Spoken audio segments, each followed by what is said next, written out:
saya berawal berkarir, saya sudah mengabdi. Iya. Pengabdian saya tapi di bidang jurnalis serta di bidang hukum. Karena saya berawal dari media, saya bersentuhan langsung dengan masyarakat. Ketika itu saya menjadi jurnalis, maka seorang jurnalis itu adalah profesi yang luar biasa. Karena negara Republik Indonesia ini merdeka, tanpa jurnalis tidak akan diketahui oleh seluruh dunia. Betul. Nah, oleh karena itu profesi jurnalis ini bukan saya tinggalkan, tapi karena penghargaan saya yang begitu besar dengan profesi jurnalis, karena di negara Republik Indonesia itu ada 4 pilar.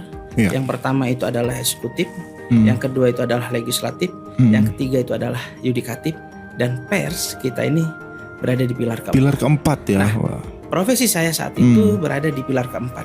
Saya sudah berdiri di pilar keempat. Atas dasar pengalaman saya di pilar keempat, maka saya saat ini memutuskan untuk mengabdi ke pilar kedua, yakni di legislatif.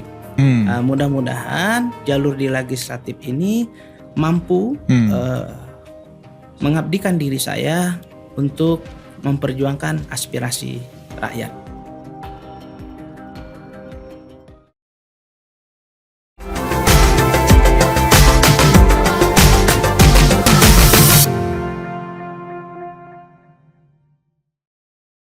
Selamat datang di podcast Lampung Memilih. Yo, bersama gua Aji di studio ini ya, studio Seredion ya sebenarnya ya. Kita sulap menjadi ruang podcast Lampung Memilih. Tujuannya apa? Supaya kalian bisa mendapatkan referensi-referensi untuk memilih jelang pemilu 2024 pada 14 Februari 2024. Nah ini tempat ini, Lampung Memilih ini adalah wadah bagi para caleg, baik itu caleg DPRD kota, kabupaten, DPR RI dan provinsi untuk menyuarakan gagasannya. Jadi kalian bisa mendapatkan referensi yang luar biasa, bahkan bisa mendapatkan insight yang tidak diduga-duga nih. Pandangan-pandangan caleg-caleg. Langsung aja nih ya, di depan gua udah bersama dengan senior ini Pak ya, bisa dibilang ya. Ya, Bang Musanif Effendi SHMH. Tepuk tangan dong. Terima kasih Bang sudah hadir di podcast Lampung Memilih ini udah episode ke 100 berapa ini Bang? Udah luar biasa ya. Dikurangi 90. Jadi episode 10 lah. Episode 10 dan Bang Musanif ini mungkin akan tayang di episode ke-13 kalau nggak salah ada 3 tappingan yang sudah masuk nih di editor. Angga cepet yang editnya ya. Ya oke. Bang Musanif Effendi itu biasanya sosok kalau dulu gue masih junior abang ya. Nah, Bang Musanif ini adalah sosok jurnalis senior. Nah, gue pengen tanya langsung ini Bang. Lo enak-enak di jurnalis Bang dulu, nulis berita ya kan Bang.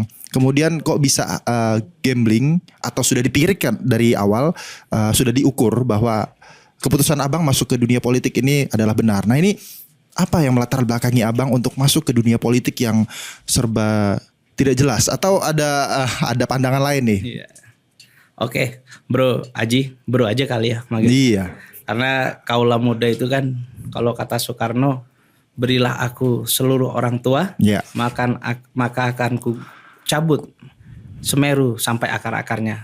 Beri aku 10 pemuda, maka akan ku guncang dunia. Jadi itu perbedaannya kita dengan orang tua. Jadi saya berawal berkarir, saya sudah mengabdi. Pengabdian saya tapi di bidang jurnalis serta di bidang hukum. Karena saya berawal dari media, saya bersentuhan langsung dengan masyarakat. Ketika itu saya menjadi jurnalis, maka seorang jurnalis itu adalah profesi yang luar biasa. Karena negara Republik Indonesia ini merdeka, tanpa jurnalis tidak akan diketahui oleh seluruh dunia. Nah, oleh karena itu profesi jurnalis ini bukan saya tinggalkan, tapi karena penghargaan saya yang begitu besar dengan profesi jurnalis, karena di negara Republik Indonesia itu ada 4 pilar. Yang pertama itu adalah eksekutif, yang kedua itu adalah legislatif, yang ketiga itu adalah yudikatif, dan pers kita ini berada di pilar keempat. Pilar keempat ya. Nah, profesi saya saat itu berada di pilar keempat. Saya sudah berdiri di pilar keempat. Atas dasar pengalaman saya di pilar keempat, maka saya saat ini memutuskan untuk mengabdi ke pilar kedua, yakni di legislatif. Mudah-mudahan jalur di legislatif ini mampu mengabdikan diri saya untuk memperjuangkan aspirasi rakyat. Wow, itu, luar biasa Bro ya Haji, Bang. demikian. Ya. Jadi Abang juga sempat ini ya Bang ya, sempat apa namanya, ketika di jurnalis itu kan kita memang, ya gue juga sering ke lapangan ya. Abang juga lebih dulu yang menjadi seorang jurnalis, ternyata di lapangan menemukan fenomena yang luar biasa ya Bang ya. Nah ini mungkin bisa diceritain sih Bang, apakah ini juga berpengaruh pada prinsip Abang untuk maju ke pencalekan atau bahkan masuk ke dunia politik ini di partai golongan karya loh, partai yang apa ya, udah lama banget ya, udah partai pertama mungkin ya, salah satu partai pertama yang ada di Indonesia yang udah antik, enggak juga ya Bang ya. masih bisa apa dimasuki oleh kaula muda seperti Bang Fendi. Nah, apakah ada fenomena-fenomena yang membuat Abang terdorong untuk masuk ke dunia politik pada saat jadi jurnalis? Jadi, gue ini deh kayaknya banyak banget nih orang kaum marginal nih harus di kalau gue jadi jurnalis doang kayaknya kurang dapet ya untuk membantu mereka. Nah, apakah ada itu Bang fenomena seperti itu? Iya, jadi Bro Haji kalau bicara ke situ Bro, sebenarnya menjadi wakil rakyatnya adalah panggilan. Saya memutuskan mengabdi untuk menjadi wakil rakyat itu penuh dengan pertimbangan. Terutama saya itu selalu minta doa kepada orang tua. Jadi dalam kehidupan saya ketika direstui oleh orang tua ibunda saya, maka saya melangkahkan kaki ke arah itu. Yang kedua, saya selalu minta sholat hajat, minta kepada Allah, ya Allah, apabila jabatan wakil rakyat ini baik ya Allah, untuk hamba mengabdi, untuk hamba berpihak kepada masyarakat, maka berikan jalannya. Nah, insya Allah ini jalan terbaik bagi kehidupan saya. Menurut saya masih seorang anak muda yang baru berkecimpung dalam politik. Mudah-mudahan niatnya mengabdi kepada Allah dan untuk masyarakat. Wih, keren banget. Kami kalau dari Partai Golkar kebanyakan calon dari Partai Golkar itu selalu kampanye. Dan saya sudah buat STTP di 4 titik. Di 4 titik itu yang resmi diketahui oleh pihak kepolisian, Bawaslu dan KPU itu berada di Kecamatan Batahari Nuban. Dan 1 titik itu bisa berjumpa dengan masyarakat itu 100 sampai 200. Wow. Nah, jadi kita kampanyenya tatap muka. Langsung ya? Ya, langsung. Seorang wakil rakyat itu dia harus memperkenalkan diri dia. Dia menyatakan bahwa kepada masyarakat, mensosialisasikan dan menyatakan bahwa siap menjadi wakilnya rakyat. Wakil rakyat itu kalau hilang wakilnya tinggal rakyat ya. Jadi seorang wakil rakyat itu nggak boleh sombong kan? Iya. Wakil seperti rakyat juga ya Bang ya. Dia aslinya wakil rakyat itu adalah rakyat. Iya, wakilnya rakyat. Iya. Budaknya rakyat sebenarnya. Mewakili aja ya Bang ya. Dengan kita kasih ini ibaratnya nih rakyat ini kita kasih nih fasilitas kan lewat ya pajak lah, lewat APBD atau APBN ya Bang ya. Terus kemudian dikasih lah fasilitas untuk legislator itu supaya untuk fight ya kan Bang ya. Untuk soalnya biasanya kalau misalnya cuma rakyat yang maju itu kadang-kadang nggak di efeknya nggak gede ya Bang ya, dan masih banyak birokrasi yang luar biasa. Nah, ketika Abang berkeliling tadi ada 200 orang setiap 1 titik. Satu titik ya? Wah, luar biasa. Per 1 titik. Itu yang resmi.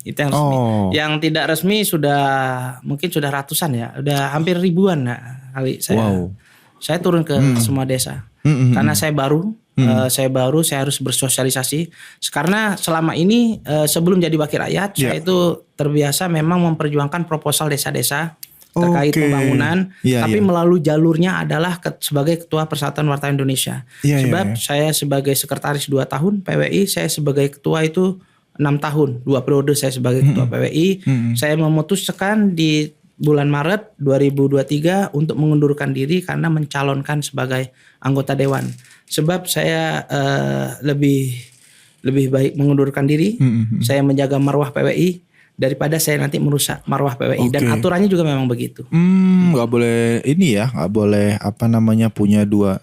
Nggak boleh. Nggak boleh ya banyak berpolitik sambil jadi jadi di PDPRT PWI-nya nggak boleh. Menjadi ketua PWI Lampung Timur loh, luar Lampung biasa Timur, loh. Cuma ditinggalin sementara ini kita tinggalkan, kita mau berjuang dengan cara legislatif bagian dari 4 pilar juga ya Bang ya. Legislatif ya nggak Bang. Baik itu tadi ada jurnalis, atau pers, salah satu. Kemudian Bang, yang gue tanyain itu sejauh ini apa aspirasi masyarakat yang sudah bener-bener, gue pengen ada perubahan nih masyarakat. Nah, gelombang-gelombang dari masyarakat itu setelah Abang rincikan dan Abang simpulkan, itu masalah apa Bang yang paling krusial untuk diperjuangkan sama Bang Pendi nantinya? Jadi masyarakat tuh setelah kita serap aspirasi, bertemu kampanye dengan masyarakat, alhamdulillah kita di beberapa titik kita udah buat STTP, kita juga udah berkampanye tatap muka yang per rumah 20-30 orang gitu, yang 80 orang, 100 orang, itu kita selalu kampanye memperkenalkan diri. Yang kita serap tuh di bidang infrastruktur. Jadi infrastruktur itu banyak yang dikeluhkan oleh masyarakat. Mereka meminta dikala saya diamanahkan oleh Allah menjadi wakil rakyat, mereka mencoblos saya sebagai wakil rakyat dari Partai Golkar. Mereka meminta diperbaiki jalannya. Tapi dalam hal ini saya tidak mau janji-janji kepada masyarakat. Saya bilang sama masyarakat, di mana suara terbanyak di desa tersebut saya prioritaskan. Oh gitu ya. Untuk pembangunan dan aspirasinya. Kenapa harus suara terbanyak Bang? Kan karena ada kita kan harus ada simbiosis mutualisme. Gak fair dong. Kalau di desa itu meminta seandainya jalan itu, seandainya kita punya program menghilangkan jalan onderlah, seandainya dari onderlah ditingkatkan ke lapen ke atas ton seandainya. Nah, ketika kita memiliki aspirasi atau kita memperjuangkan jalan tersebut, ternyata masyarakat yang di situ banyak yang tidak memilih saya, maka tim sukses dan masyarakat kecewa dong. Karena saya kan wakil rakyat. Saya ini mewakili rakyat yang mencoblos saya. Nah, ketika saya menjadi wakil rakyat, maka seluruh rakyat itu adalah wakilnya saya. Emang betul, tapi kan ada yang prioritas. Nah, yang prioritas itu yang memilih lebih banyak. Saya prioritaskan. Meskipun semua rakyat itu adalah konstituen saya. Iya dong. Iya. Tapi tetap prioritas ya. Sebagai apa wujud ini juga wujud konsekuen kita kepada konstituen. Karena suara rakyat itu kan mahal. Oleh karena itu sebenarnya saya tidak. Mahal ini berapa maksudnya Bang? Mahalnya begini. Mahal itu bukan dalam nominal ya Bang ya. Iya. Mahal itu adalah mereka memperjuangkan seorang wakil rakyat 5 tahun sekali.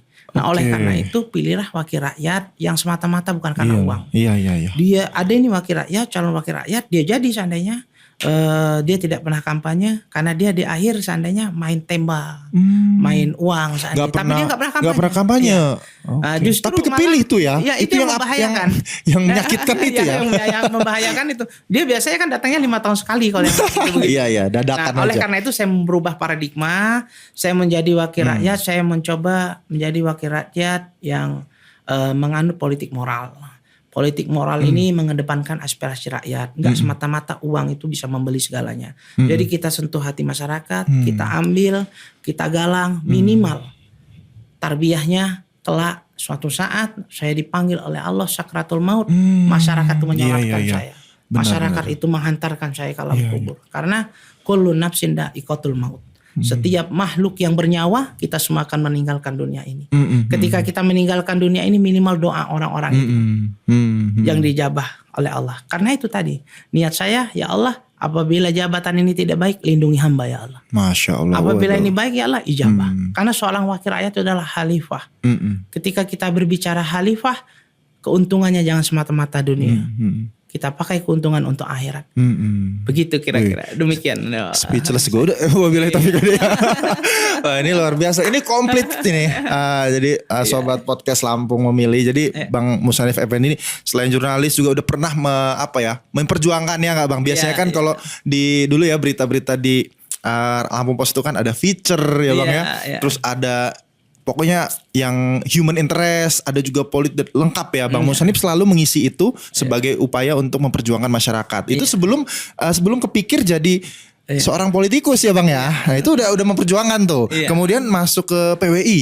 Nah, tadi Bang Mushanif juga sebutkan memperjuangkan aspirasi yang sudah proposal ya. Sebenarnya proposal yang memang untuk membangun infrastruktur. Nah, itu diperjuangkan melalui Bang Mushanif saat itu diamanahkan menjadi ketua PWI ya, Bang ya. Selama berapa? 6 tahun ya Bang ya? 6 tahun ketua. 6 tahun. 2 periode. 2 periode ya? 2 periode hitungan bulannya kurang. Oke, 2 periode. Kemudian sekarang benar-benar benar-benar maksimal nih ya di saat ini. Dan pinter tausiah juga lagi. Luar biasa, ini lengkap, paket lengkap. Milenial juga nih. Nah, yang gue bicara terkait geser ke milenial nih Bang ya. Bang Mushanif ketika walaupun sepak terjang Bang Mushanif ini luar biasa, spektakuler lah bisa dibilang. Kemudian tapi kan abang masih tampak muda nih ya, muda. Sebenarnya untungan sih, energik ya, masih powerful. Tapi apakah Bang Mus ini pernah mendapatkan resistensi gitu Bang? Kan masih muda, masih muda loh gitu, masih dipandang sebelah mata seperti itu. Dan bagaimana Bang Mushanif bisa mengkondisikan hal itu gitu Bang? Memastikan bahwa gue nih layak gitu. Jadi kemampuan itu bukan kita yang menilai kan ya, bro. Kemampuan itu adalah orang lain yang menilai kita. Akan tetapi di hati kecil kita itu mampu menilai diri kita sendiri. Layakkah kita, tidakkah kita. Namun dalam hal ini bro, sebenarnya saya tidak pernah merasa memiliki kemampuan. Akan tetapi semua langkah ini saya niatkan ibadah. Semua langkah ini saya niatkan untuk mengabdi kepada Allah. Dan benar-benar insya Allah kalau saya jadi wakil rakyat, diamanahkan membela rakyat itu sendiri. Tadi abang bilang udah mulai berubah Bang, pola pikir masyarakat ya. Tadi masyarakat yang di Lampung Timur kan Bang ya, kan udah keterbukaan informasi, digitalisasi juga udah mulai masuk kan. Gak ada titik blank spot kan Bang di sana kan. Udah rata lah Bang ya untuk akses internet. Nah, berarti ada metode sendiri nggak Bang untuk melakukan komunikasi secara persuasif kepada masyarakat Bang? Kalau misalnya dulu kan pilih ya ortodok lah Bang, pilih saya, nanti saya berikan ini ya. Nah, kalau Abang apakah ada gagasan-gagasan yang bisa diadu sama masyarakat atau masyarakat bisa ya sekarang kan ada zaman ada cara yang mungkin ada beberapa pasangan calon yang membuat event seperti terbuka nih. Ayo siapa yang mau mau adu gagasan atau menyampaikan. Nah, itu apa seperti itu Bang? Atau ada cara pakai cara lama? Harus ya. Kalau seorang wakil rakyat harus memiliki gagasan ya, atau dia metode untuk rakyat itu sendiri. Nah, cuman metode ini kan komunikasi ya Bang ya. Komunikasi ini tadi kan itu tadi yang saya ungkapkan, ada kampanye tatap muka. Dia ada kampanye terbuka, nah, itu ada teknisnya kampanye tertutup ya. Teknisnya. Nah, tapi dalam hal ini tetap melakukan metode pendekatan. Nah, dalam kampanye tertutup terbuka. Iya, benar Bang, benar. Jadi rakyat itu supaya lebih mengenal siapa sih Pendi. Nah, oleh karena itu saya membuat banner. Banner itu saya buat di sekitar di 100 titik saya 100 titik, 100 pohon ya Bang? Kita pakai modal kita. Oh gitu keren. Kita bahkan STTP saya itu biaya dari dana pribadi, saya laporkan secara resmi, itu sekitar 100 sekian lah. Itu resmi tuh. Resmi ya? Itu untuk biaya kampanye. Nah artinya kenapa saya memasang foto itu tadi, supaya orang mengenal kita. Mereka sudah kenal, banner sudah kita lihat, tampakkan di mana-mana, mereka akan bertanya, siapa sih Mushanif Effendi Snida ini? Belum tentu semua orang mengetahui. Iya, benar. Ya kan? Kalau tahu, karena kita lagi awal, baru. Kecuali saya sudah pernah mengabdi sebagai wakil rakyat. Nah, oleh karena itu masyarakat ini bertanya pertama. Ketika dia sudah bertanya, kita akan masuk ke desa-desa. Bahwa kita akan melakukan kampanye, maka ketertarikan nanti. Taunya orang itu udah mulai penasaran itu di mana Bang? Apa ada tim-tim dari mulut kita? Ke mulut. Oh gitu. Dari mulut bertanya. Siapa ya? Siapa sih yang gemoy itu? Gitu ya. Sopo kuyo. Calon dewan kuwi. Tak cubit pipine. Iya, kemudian itu ya, jadi caranya masih tetap menebar nebar banner pendekatan, ya. Ukuran berapa Bang bannernya? Macam-macam ya, berbagai ukuran. Ada yang 1,5 kali 2, ada yang 1 kali 2, ada yang kecil, ada yang besar gitu. Iya, pasti. Tapi banyak yang besar ya. Yang gede, harusnya yang gede dong, biar langsung ini ya Bang ya, biar langsung bikin mata. Nggak enak enggak ya Bang ya, bagus lah. Jadi Bang Mushanif Embry masih menerapkan ya sesuai dengan PKPU ya, aturan KPU yang memang memperbolehkan menggunakan banner. Nah, kemudian sudah ada efeknya ya Bang ya, mulai ada yang nanya-nanya nih, ini siapa nih ya orang Bang Mushanif Effendi ini. Masuk tuh pertanyaan, kemudian kita langsung terjun ke situ ya Bang ya, ke salah satu dapil-dapil itu ya Bang. Nah, kalau untuk digital Bang, media sosial. Nah, Abang kan milenial nih. Seperti apa Bang milenial yang ada di Lampung? Kita berangkat ke milenial, situasi milenial yang ada di Lampung Timur, milenial dan Gen Z. Nah, seperti apa sekarang? Apakah banyak? Kalau di KPU kan banyak Bang, ada sekitar 2 jutaan lah, baik itu milenial dan Gen Z. DPT loh Bang, tapi tersebar ya 15 kabupaten kota.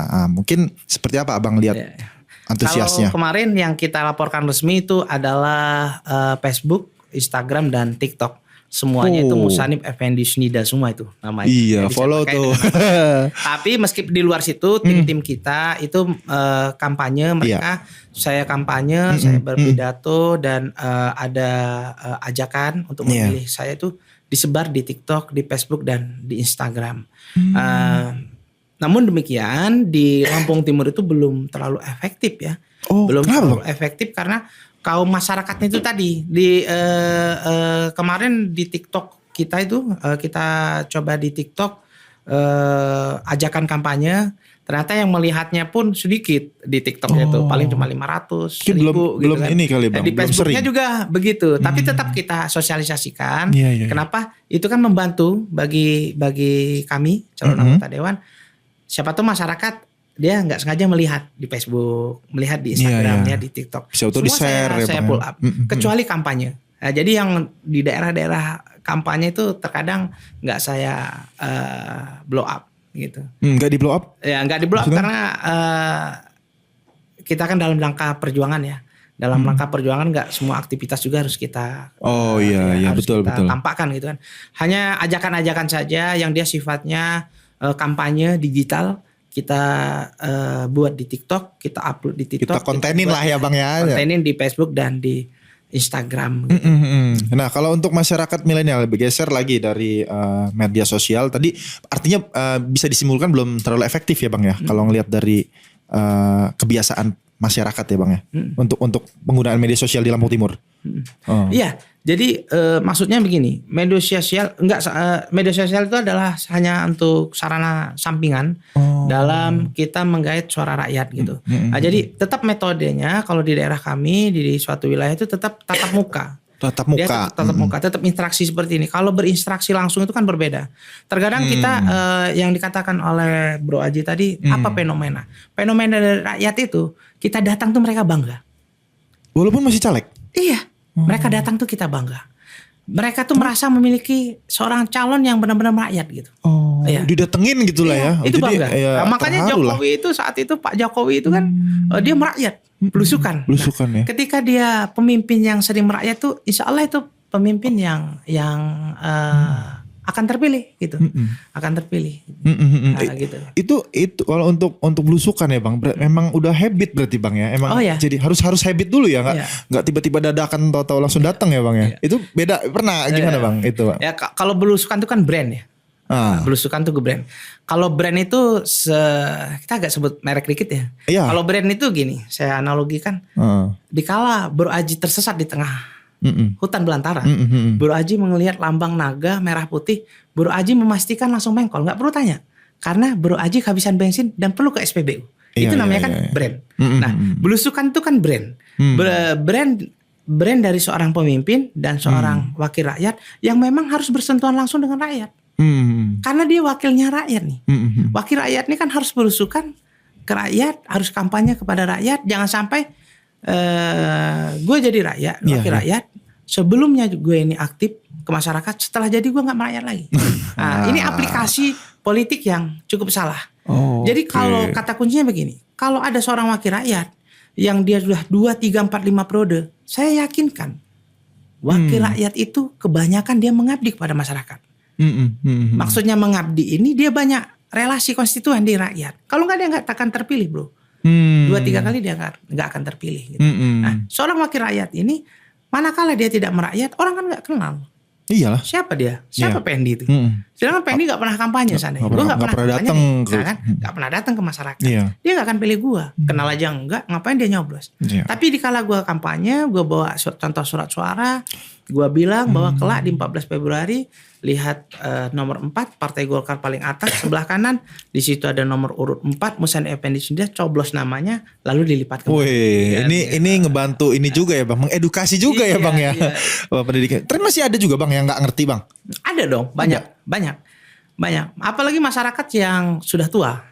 Yang sudah tua. Itu banyak memang harus diedukasi secara berulang ya Bang ya. Dan selama Abang kampanye itu nggak mungkin dong masa cuma ketemu aja ngobrol kan, aja. Apakah ada kegiatan-kegiatan yang sudah dimunculkan bang? Atau dari inisiasi warga mau bikin kegiatan ini, terus abang yang fundingnya mungkin gitu? Jadi alhamdulillah karena saya memiliki pemimpin yang seorang wakil bupati, jadi bupati selama ini kan sudah banyak program. Seperti di Desa Sukacari itu di dusun Sukacari sampai Marga Mulia itu akan dibangun jalan tahun ini 2024. Waduh. Itu berkat seorang wakil bupati dan saya dapat untungnya gitu sebagai wakil rakyat yang dari Partai Golkar. Gitu. Begitu juga yang di pembangunan sudah dilaksanakan di 2023. Banyak sekali pembangunan yang menyentuh masyarakat. Dari Partai Golkar yang dibawa aspirasinya oleh seorang wakil bupati Lampung Timur Azwar Hadi. Dan saya adalah petugas partai itu tadi. Saya diperintahkan, saya ini kan hanya mewakili Partai Golkar. Wakilnya rakyat, mewakili Partai Golkar. Kepentingannya kan untuk partai dan masyarakat. Nah, selama ini Partai Golkar itu sudah banyak memberikan kontribusi pada masyarakat. Terutama di dapil saya sudah banyak dirasakan gitu. Nah, harapannya masyarakat ini kelak mendorong saya maju sebagai wakil rakyat lebih meningkatkan lagi pembangunan di bidang infrastruktur dan sumber daya manusianya. Oh, jadi lebih ke ini ya, kita sudah memperjuangkan juga ya bang ya, terkait jalan tadi ya di desa apa bang? Di Desa Sukacari. Sukacari. Ya, sampai Marga Mulia itu. Sampai Marga Mulia itu udah. Mudah-mudahan ada anggarannya dan dibangun tahun ini. Apa bang perannya Bang Pendi sebelum? Karena kita kan belum jadi legislator. Saat itu kita kan belum jadi legislator. Nah, karena kakak paman itu di wakil rakyat, di wakil bupati, dan kita selalu ngobrol dengan beliau. Dan kepala desa minta tolong bantu membicarakan itu. Terus kebetulan ada di situ dapil di situ itu agak unik tuh di daerah kami di situ itu. Gimana, Bang? Itu di ujungnya wakil rakyat ini, wakil rakyat dari Golkar. Kebetulan kakak juga ada yang Aryan Putra Marga. Itu masuknya dapil 1. Dapil 1. Jadi jalan itu dapil 1 sama dapil 7. Oh, jadi nyambung. Nyambung ya. Nyambung gitu. Keren juga sekali mendayung ya Bang ya. Dua daerah ya. Mudah-mudahan itu dapil 7-nya nanti Partai Golkar, dapil 1-nya Partai Golkar. Jadi bisa duduk bareng nih kami dari Partai Golkar membangun dua dapil ini tadi. Dua desa yang berbeda kecamatan. Dua desa berbeda kecamatan. Itu dapat berapa ini Bang? Targetnya Bang? Di mana? Target kursinya kalau di Golkar di sana? Di Golkar kemarin kita dapat 7 kursi, cuman kemarin target insya Allah kita menargetkan di 10 kursi. 10 kursi. Waduh ini. Nanti kalau 10 kursi doanya mudah-mudahan dijabah Allah 10 kursi, maka pemimpin kami, ketua kami insya Allah Azwar Hadi, Haji Azwar Hadi nih akan maju sebagai Bupati Lampung Timur nih. Doanya. Keren-keren ya. Kalau Golkarnya naik kursinya. Iya, ini berkat apa? Udah digadang-gadang nih dari Golkar Provinsi sama Pak Rinal. Oh gitu ya, udah di endorse nih. Iya sih. Dan dapat surat tugas. Dan semakin banyak juga jalan-jalan yang diperbaiki ya Bang ya. Amin. Ya luar biasa tuh. Belum jadi legislator aja udah bisa ngasih peran nih, apalagi nanti udah jadi legislator ya Bang ya, kans untuk membangun khususnya di 3 dapil tadi ya, makanya ya tahulah siapa yang harus dipilih ya kan. Kemudian untuk masuk ke milenial nih Bang ya, lagi-lagi gue milenial karena Bang Pendi ini masih milenial banget, masih seger tapi luar biasa ini prestasi dan achievementnya. Nah, untuk milenial bagaimana Bang melakukan treatment ya supaya mereka ini kan kadang-kadang masih apatis Bang. Di kota aja masih bingung gua masih mau milih siapa nih, yang ini retorika, yang ini marahan, yang ini motivator. Nah, ini aja yang di Pilpres aja masih bingung nih mereka nih, masih banyak yang bingung. Nah, kalau Bang Pendi sendiri bagaimana menilai kantong-kantong suara di generasi milenial dan zilenial? Apakah itu penting dan seperti apa cara Abang komunikasi kepada mereka? Penting ya. Semua tim sukses saya itu anak muda. Saya utamakan tim sukses saya anak muda yang memiliki Android. Nanti di kala pemilihan ganti iPhone kalau meskipun kita punya tim saksi ya. Tapi dari tim sukses kita itu tadilah bisa mengetahui suara-suara di TPS hitungan detik. Setelah perhitungan di TPS. Jadi kita punya quick count juga lah Bang ya. Iya. Itu salah satu. Itulah kemampuan, salah satu keuntungan kita memakai generasi muda. Terobosan ini. Ini dipakai nanti sama yang lain gak apa-apa ya Bang? Iya. Ini karena generasi muda itu adalah sebenarnya salah satu peran penting dalam pemerintahan, dalam pilar legislatif, pilar yudikatif dan pilar pers itu sendiri, empat pilar demokrasi itu sangat membutuhkan kaum milenial. Makanya sekarang dari Partai Golkar ini kebanyakan kaumnya milenial. Iya ya. Ya. Ini saya sendiri kaum milenial nih. Saya lagi anak muda juga kan, dan sama-sama diketahui kemarin Partai Golkar juga mendeklarasikan seorang anak muda. Seorang anak muda yang milenial, mantan wali kota, sedang wali kota sekarang. Dan dia satu-satunya anak muda yang mencalonkan diri sebagai wakil presiden nomor urut 2 mendampingi Prabowo Subianto. Waduh, Jadi semua anak muda itu sekarang harus mampu percaya diri, harus mampu yakin bahwa dirinya memiliki kompetensi gitu. Nah ini ada role modelnya ya Bang si Samsul bukan sih Bang? Bukan ya Bang. Iya. Itu apalagi di daerah-daerah Bang, jadi ke-trigger juga ya Bang ya yang muda-muda ini ya Bang Pendi. Salah satunya Bang Pendi juga. Tapi kalau untuk di Lampung Timur, selain infrastruktur Bang, kita bicara anak muda itu kan nanti bonus demografi. Nah di bonus demografi ini kan kudu harus ada anak muda yang punya knowledge juga ya Bang ya. Nah, pendidikannya seperti apa Bang di sana? Apakah menjadi urgensi juga Bang? Iya, pendidikan itu menentukan ya. Alam pikir manusia, berpendidikan dan tidak berpendidikan itu menentukan. Beda ya Bang ya? Beda. Dia alam pikirnya, daya pikirnya, terus pola pikir itu berbeda. Nah, oleh karena itu sangat disayangkan sekali ketika anak muda ini tidak berpendidikan. Di kala waktu mudanya itulah dia investasinya harusnya di bidang pendidikan gitu kan. Karena saya sering bercanda kepada orang-orang, mohon maaf, orang-orang yang lebih berumur daripada saya, yang dalam hal ini yang sudah tua tapi dia masih aktif gitu, masih berperan dalam bidang politik, bahkan yang sudah tua-tua yang kita kakek-kakek kita itu dia menggunakan handphone, gadget, dia menggunakan handphone tanpa ada rasa canggung gitu. Udah jago lah ya, udah jago. Gapah. Itu kadang saya punya ada kalau kita bicaranya sebutnya itu kakek, kalau kita kakek itu saya sering bercanda itu dengan kakek itu, kakek kita, teman-teman kita yang di sana yang sudah kakek gitu, saya bilang, "Kek, istirahat lah Kek, mobil Kek, kalau udah tua itu dandan terus Kek, tapi kalau lagi baru itu lagi hot Kek." Nah itu, jadi peran penting pemuda itu sangat penting dalam bidang pendidikan ya, karena pendidikan itu menentukan mindset, menentukan pola pikir. Iya. Nah kalau di Lampung Timur kan masih ada sih Bang ya beberapa ya mungkin belum ini ya, belum anggarannya mungkin belum catangan, masih ada beberapa mungkin sekolah yang butuh perbaikan seperti itu Bang. Nah nanti gimana Bang Pendi untuk fightnya kan tadi fungsinya kan budgeting ya, legislasi, pengawasan dan budgetingnya nanti ke depan untuk pendidikan. Tadi Bang Pendi sebut bahwa pendidikan itu sangat penting ya Bang ya untuk kemajuan masa depan Lampung Timur bahkan Indonesia. Nah ini gimana Bang ke depannya fightnya seperti apa gitu Bang? Sebagaimana kita ketahui kan pendidikan ini anggarannya 20% lebih ya di negara Republik Indonesia ini kan. Nah, jadi memang pendidikan itu penting dan ke depan ketika anggaran kita mampu gitu, maka pembangunan infrastruktur di bidang pendidikan itu begitu penting. Dan kita juga memperjuangkan gitu. Memperjuangkan anggaran-anggaran di bidang pendidikan gitu. Supaya masyarakat berdaya pikirnya lebih maju gitu. Karena pendidikan itu sendiri menentukan seseorang itu untuk berkarir lebih tinggi. Iya ya Bang ya. Kalau semakin memperluas potensi untuk mendapatkan pendapatan ya Bang ya. Kecuali nasibnya ya.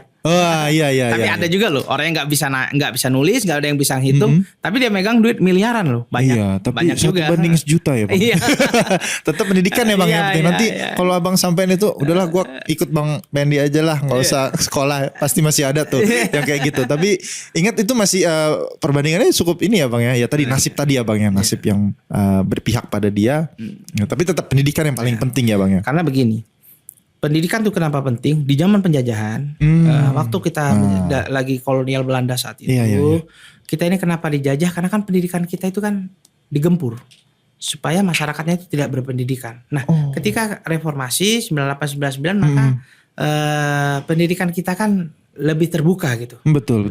Aksesnya lebih mudah. Merdeka 1945 itu lebih terbuka. Ada nah, impres. oleh karena itu kita berharap bangsa Indonesia ini semuanya berpendidikan. Dikala manusia ini berpendidikannya lebih tinggi, saya yakin kan ketika pemilihan pemilu dan presiden money politik itu tidak laku. Masyarakat nggak bisa dibeli dong, pendidikannya tinggi kok. Dia punya prinsip. Orang yang tidak memiliki prinsip dia kan pendidikannya nggak ada. Dia nggak paham tuh. Dia nggak paham. Dia nggak yakin dengan akan kemampuannya dia. Karena dia tidak ada pendidikannya kan. Tapi kalau pendidikannya emang mumpuni, seseorang itu berpendidikan, dia dibohongin pun nggak bisa. Lu bohongin gua. Oh kan? Gitu ya. Iya, mau gua tahu lo. Kan sebenarnya faktanya nggak begitu kan gitu. Dia pinter bang, jadi lo bohongin gue lo tambah ge. Jadi bergening dia malah bang. Nah tapi kan ada juga bang yang berpendidikan tapi masih aji mumpung juga gitu kan, masih ya tadi bergening karena dia pinter, gue nggak segitu dong gue bro gitu. Nah gimana bang nanggepin orang-orang yang berpendidikan tapi masih dalam tanda kutip calak lah, nggak semua lah ya. Nggak semua, dan saya yakin seluruh wakil rakyat di negara Republik Indonesia ini pasti dia memiliki kemampuan dalam bidang pendidikan. Karena seseorang kalau tidak memiliki pendidikan, apalagi dia sebagai wakil rakyat, bagaimana?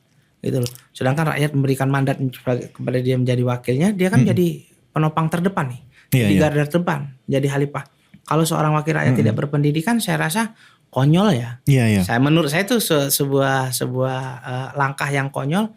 Kenapa dia harus maju sebagai wakil rakyat kan begitu? Menurut saya demikian sih. Wah, pendidikan penting ya bang ya. Nah ini juga akan disuarakan pada saat abang jadi legislator ya bang ya. Pendidikan tadi, infrastruktur ya bang ya. Terus milenial juga. Nah kegiatan-kegiatan apa lagi nih bang menjelang 14 Februari nih? Apa yang akan dilakukan nih ke depan? Sekarang sih kalau kita sekarang ini lagi sibuk kampanye ya. Kampanye. Tatap muka terus ya bang ya? Iya, kampanye tatap muka. Kita pertemuan kepada tim itu kan tim sukses itu yang akan mensosialisasikan kita kepada masyarakat. Terus nih hubungannya terus intens sampai nanti 14 Februari sampai masa tenang tanggal 10 Februari sampai 14 itu baru kita beristirahat biar memberikan masyarakat ketenangan memilih wakil rakyat yang menurut mereka sesuai hati nurani. Iya, terus keliling nih bang ke emak-emak ya bang ya. Jadi cubitin nggak bang? Nah, kemudian untuk ini bang, untuk pencalonan abang kan dari Golkar nih bang, apakah juga turut memperjuangkan dibebankan untuk memperjuangkan visi misinya calon presiden bang? Ini agak naik lagi nih bang. Kita 02 lah bang ya. Ini ada nggak sih bang instruksi khusus gitu? Lu juga harus bawa ini. Bro Haji milih siapa nih? Aduh kalau depannya abang ya tahu lah bang pilihan siapa. Kita tidak ada dalam konteks ini calon anggota dewan. Sebagaimana diketahui kalau Partai Golkar kan berafiliasi dengan pasangan calon presiden nomor 2. Betul. Prabowo Subianto dan Gibran Raka Buming Raka. Dan kebetulan saya juga kan sebagai ketua tim TKD sebagai bidang media ya di Lampung Timur. Kalau khusus untuk saya, ini yang saya bicarakan tadi kan global. Kalau khusus untuk saya pun memperjuangkan diri sendiri, tapi tetap membantu mensosialisasikan calon presiden itu sendiri. Karena belum tentu pemilih wakil rakyat seandainya dari Partai Golkar, ini nanti yang milih saya semua dari Partai Golkar, memilih calon nomor 2 gitu kan belum tentu juga. Gitu. Jadi artinya saya berikan kebebasan kepada rakyat kita untuk memilih, tidak mengharuskan pilih Pendi terus pilih presiden. Beda layer ya bang jangan sampai disatukan. Kita nggak mau memaksakan masyarakat. Cuman dalam hal ini kalau bisa ya tetap pilih Prabowo dan Gibran Raka Buming Raka. Tapi kita beri hak demokrasi gitu. Insya Allah biasanya pemilih Golkar itu milih Prabowo Gibran. Pemilih Golkar itu. Tapi dalam hal ini kami kampanye tidak memaksakan gitu. Tetap kita berikan hak demokrasi, orang kita aja belum tentu dipilih. Benar-benar.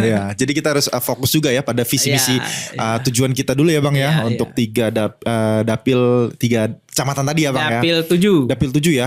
Ada 3 kecamatan. Taman Utara, Pekalongan dan Batang Hari. Itu yang paling diutamakan dan mana suara terbanyak itu juga akan diprioritaskan ya Bang ya. Siap. Luar biasa. Nih Bang, mungkin kita udah mau di penghujung penghujung karena udah ditulis tuh durasinya udah mau habis tuh. Ya tapi gue masih ada pertanyaan sedikit lagi sih Bang terkait dengan isu-isu sedikit ya Bang, money politik ya Bang ya. Nah money politik ini bagaimana nih Bang cara untuk mengantisipasinya? Takutnya nanti Bang Mushanif Effendi udah effort luar biasa keliling dicubitin emak-emak ya kan. Udah menaruh harapan lebih tiba-tiba udah tahu besok pagi ada minyak goreng. Gimana nanggepinnya Bang? Tipis-tipis aja Bang. Terkait money politik itu sudah diatur dalam PKPPU bahwa di dalam peraturan Bawaslu itu juga bahwa sembako itu kan tidak boleh. Nah, jadi APK itu sudah ditentukan. Jadi kayak minyak makan, terus gula dan sembako lah. Amplop itu kan tidak boleh. Nah, apalagi money politik ini harus kita perangi bersama sebenarnya. Money politik inilah yang merusak demokrasi di negara Republik Indonesia. Money politik ini sendiri tidak boleh dilakukan oleh seorang wakil rakyat. Gitu. Nah, kalaupun seandainya ada pemberian atau sodako dari wakil rakyat, maka itu jangan dijadikan untuk dia money politik, mengambil hati rakyat gitu. Ya beda urusan ya Bang bisa harus dipisahkan. Itu sebenarnya harus kita perangi bersama ya. Kita perangi bersama, jangan semata-mata karena uang. Dan masyarakat juga jangan menggadaikan suaranya 100 sampai 200 ribu karena memilih uangnya saja gitu. Pilihlah oleh masyarakat itu seorang wakil rakyat yang dikenal sama dia, yang pernah berjabat tangan sama dia, pernah bertatap muka, wakil rakyat dari kabupaten, provinsi dan DPR RI, dan apabila dia presiden, calonnya itu tim suksesnya pernah menyentuh masyarakat karena gagasan-gagasannya. Karena simpatiknya gitu. Jangan dipilih dia karena uangnya. Orangnya nggak pernah datang ya Bang ya. Yang pintar masyarakat itu ambil saja uangnya. Jangan pilih wakil rakyat yang tidak pernah turun ke rakyat gitu. Lu aja gak pernah datang ke sini gitu Bang ya. Nah, mending yang datang sini Bang Pendi datang ke sini tetap dipilih pastinya karena udah ada kedekatan emosional tadi Bang. Itu luar biasa Bang. Cara-cara yang melelahkan mungkin ya Bang ya sebagian bagi orang-orang yang awam, tapi itu cukup ngena di hati masyarakat ya Bang ya. Door to door ya Bang ya, langsung belusukan ke masyarakat. Oke Bang, ini kita udah di penghujung podcast nih Bang ya. Aku mau dengar closing statement Abang nih untuk para calon-calon pemilih. Silakan Bang. Oke. Ya, terima kasih. Jadi pesan saya kepada masyarakat, seluruh masyarakat yang terutama yang ada di dapil saya, Dapil 7, Kecamatan Batang Hari Nuban, Pekalongan dan Taman Utara, pilihlah wakil rakyat yang sesuai dengan hati nurani kalian. Masyarakat harus memilih wakil rakyat yang dianggap mampu membela rakyat. Dan saya titip pesan kepada seluruh masyarakat yang ada di seluruh Indonesia, Kabupaten Lampung Timur, mari kita sukseskan pemilu 14 Februari 2024. Kita jaga persatuan. Kunci kekuatan kita itu ada di persatuan. Manakala kita bersatu, maka Indonesia ini akan kuat. Terima kasih dari saya mohon doa dari semua, didoakan karena doa itu mampu merubah takdir, didoakan saya mampu kelak menjadi wakil rakyat terpilih 14 Februari 2024 menjadi wakil rakyat yang amanah. Amin. Tepuk tangan dulu dong. Luar biasa. Ya Bang, terima kasih banyak Bang. Kita bisa ngobrol panjang ini Bang. Banyak banget hal yang harus dikulik sebenarnya Bang. Datang lagi dong Bang. Ini aja grogi bro. Gue juga grogi nih. Sama senior nih gue grogi. Podcastnya di desa-desa kita ya. Di kampung-kampung. Ini podcastnya di Lampung Pos loh. Pokoknya itu sebarin Bang ya. Oke. Ya. Terima kasih sekali lagi Bang Mushanif Effendi. Calon anggota legislatif DPRD Kabupaten Lampung Timur. Partai Golkar. Dapil 7. Sebutin lagi Bang apa aja Bang? Kecamatan Raman Utara. Pekalongan. Dan Batang Hari Nuban. Dari Partai Golkar. Dari Partai Golkar nomor urut 4. Nah, oke. Gue gak ngarahin ya. Gue cuma ngasih pendidikan edukasi politik aja. Ya, baik. Itu tadi ya pembahasan kita seru banget ya. Pokoknya share terus podcast Lampung Memilih di channel Metro TV Lampung. Lo klik aja ada playlist di situ, ada playlistnya namanya podcast. Di situ banyak banget tuh, udah ada 11 episode. Nah, Bang Mushanif Effendi juga akan segera kita upload. Nah, dan jangan lupa di-share juga ya Bang ya, ke seluruh platform medsos kalian. Dan ikutin juga platform medsos di Lampung Pos. Ada lampos.co, terus ada C100 FM, kemudian ada TikTok juga, Lampung Pos Official. Dan ada harian umum Lampung Pos di fanpage-nya Facebook. Nah, oke.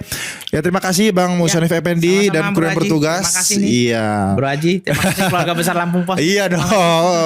Balik kandang ini ya Bang ya, luar biasa. Ya terima kasih, sampai jumpa. Assalamualaikum warahmatullahi wabarakatuh.